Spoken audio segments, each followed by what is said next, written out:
Bah, du moment qu'il y a Christine, j'étais certain qu'il y aurait un succès. Grâce à lui, j'ai tenu bon. Ça, c'est la complicité avec Marc.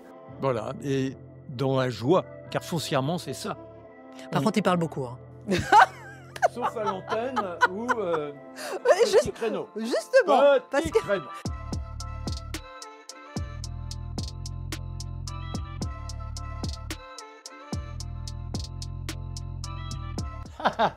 C'est à toi de répondre. C'est à lui de répondre. Bah, parce que je raconte toujours des histoires. Et il y a quelques années, Saugrenu. Sot et Grenu, Serge Nedjar était à Direct 8, moi aussi, et je me suis lancé dans une petite comptine, et ses secrétaires ont arrêté de travailler. Et quand on s'est retrouvés ici, à CNews, il m'a dit « Mais tu me raconterais pas des histoires ?» Voilà comment il m'a choisi, et ensuite, il a proposé à Christine de m'accueillir dans son émission. Pourquoi ? Parce que je trouvais qu'au niveau du quota de personnes de gauche, c'était pas mal. Je suis un quota. Bonjour le quota. Non, je rigole. En fait, au début, lorsqu'on a créé Face à l'info, on avait un profil histoire, un profil économie, un profil actualité internationale, etc. avec Éric Zemmour au départ. Et c'est incroyable le match qu'il y a eu tout de suite entre Marc Menant et Éric Zemmour. Un truc incroyable. Tout de suite, c'était Dupont-Dupont. Ils se répondaient parce qu'ils sont tous les deux calés sur l'histoire. Et petit à petit, on a un peu laissé tomber l'histoire parce qu'évidemment, il n'y a pas il y a pas le même profil autour de la table, mais on a fait une émission, 2 émissions d'ailleurs, histoire, et c'est vrai que ça a été une merveilleuse aventure. Et attention, hein, il m'a fait pleurer. Hein. Combien de fois il m'a fait pleurer en racontant des histoires. Éric Zemmour. Ah. Vous voyez, c'est ça qu'on appelle l'objectivité. C'est beau le journalisme. Non, mais entre Éric Zemmour et Marc Menant, c'est pas du tout le même profil. Ils sont pas comparables, ils sont complémentaires. Éric Zemmour, par exemple, quand il va vous raconter l'histoire, il va pas la raconter avec l'émotion de Marc Menant. Donc ce sont 2 approches complètement différentes. En tout cas, sur les bases de l'histoire, tous les 2 sont au même niveau, évidemment. Éric, il cherche l'élément qui lui permet de rebondir et justifier ses positions politiques, alors que moi, ce qui m'amuse, c'est de butiner, ce qui permet de découvrir comment nos ancêtres ont vécu, ce qu'ils ont eu à subir et les personnages qui ont pu émerger et, bah oui, se laisser vibrer à des émotions telles qu'ils ont été, disons, gouvernés par le temps et le destin. Bah, du moment qu'il y a Christine, j'étais certain qu'il y aurait un succès. Et moi, franchement, au début de l'émission, on ne pensait pas au succès, on parlait pas de ça, on se disait step by step, pas à pas, jour après jour. Et on tenait bon, on avançait, on construisait, on était dans la construction, on n'était pas dans le résultat, mais on était dans la construction d'une émission, de la construction de liens avec le public. Et puis on a vu que les résultats étaient là, on a continué, mais on ne se base pas sur les résultats pour faire l'émission. Moi, je regrette qu'il ne soit plus dans l'émission, que ça soit clair. Hein. On a beau dire que Éric Zemmour, il a quitté l'émission, tant mieux, etc. C'était un pilier dans l'émission. C'était une personnalité dans l'émission. Alors bien sûr, il n'aurait pas pu faire ça toute sa vie. Il y a bien un moment où quelqu'un part. Regardez Guillaume Billaud, il est parti. Il y a plein de journalistes aussi qui sont à CNews et qui partent, c'est sûr.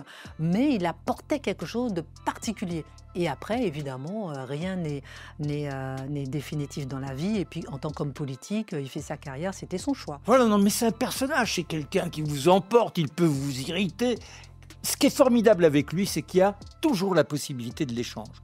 On dit, quand on parle de Zemmour, oui, c'est un idéologue, ce gars-là, il entend... Non, non, au contraire, il écoute.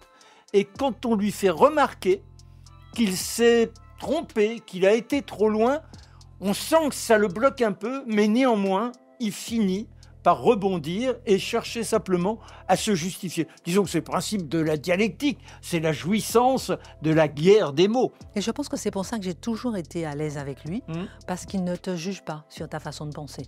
Et alors, il a un humour, c'est incroyable. C'est un garçon qui a beaucoup, beaucoup, beaucoup d'humour et de l'humanité. Alors, on le regrette, oui. Plus, beaucoup plus fort, mais beaucoup plus vite. et beaucoup plus vite. Ah non, mais ça, c'est une excellente question. Alors, on va déjeuner, dîner de temps en temps.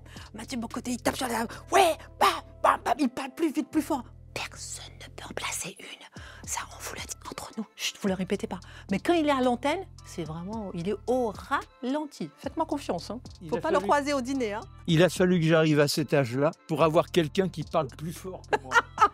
Quelqu'un qui m'empêche l'expression, qui ne cherche même pas à savoir ce que j'ai envie de susurrer. Car quand on est à côté de Poc-Côté, on susurre, monsieur. Naturel. C'est un coup de foudre. C'est-à-dire soudain... Faut pas en faire trop non plus. Hein. Oui, non, vas-y. Non, mais ce qui est extraordinaire, je crois qu'on aime la vie tous les deux, qu'on ne triche pas. C'est-à-dire que Christine, si quelque chose la touche, que ça la blesse, que ça l'enchante, ou simplement qu'elle estime que son éthique est blessée, elle va vous le dire directement. Et puis, il y a cette spontanéité, cette générosité. Et c'est ça qui est formidable avec elle. Puis on rit de tout.